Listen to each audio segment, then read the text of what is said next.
In Formula One, every fraction of a second counts. Thousands of man-hours go into improving the performance of the cars, but thousands more go into ensuring their reliability. One of the toughest environments is inside the engine and gearbox, and finding the right lubricants to keep them running properly produces some of the most innovative developments in Formula One. It's one of the few areas that we can still develop under the current regulations. It's horsepower for free, so we try and get as much of that as possible. By working closely with the Ferrari engineering team, Shell works to push that development to the limit. When you develop a fuel and an oil, you cannot just take a good fuel, put on an engine and expect it works. Lubricant isn't just a fluid that's thrown in afterwards, it's a component like a piston or a conrod or a camshaft. Engine and fuel and lubricant have to be developed together. Inside the engine, the lubricant forms a film to protect moving parts like the pistons, camshaft and crankshaft bearings, while keeping to an absolute minimum the losses of energy these areas may produce. The art is, first of all, getting the performance as high as possible with just enough protection with a suitable margin for safety.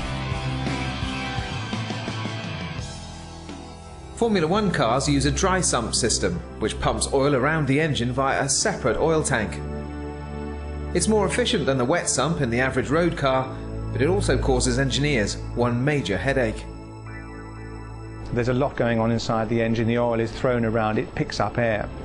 You want to lubricate with a liquid with the minimum amount of air in as possible, because you want to lubricate with a liquid, not a compressible, spongy material.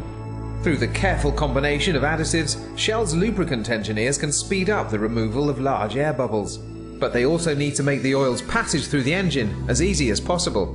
We're always trying to drive down the viscosity, the thickness of the oil, but not so far that you actually lose protection. We want it to foam to get to parts of the engine so it's hard to reach, but if there's too much foam, then that stops the lubrication and you don't get your film, so it stops it doing its job.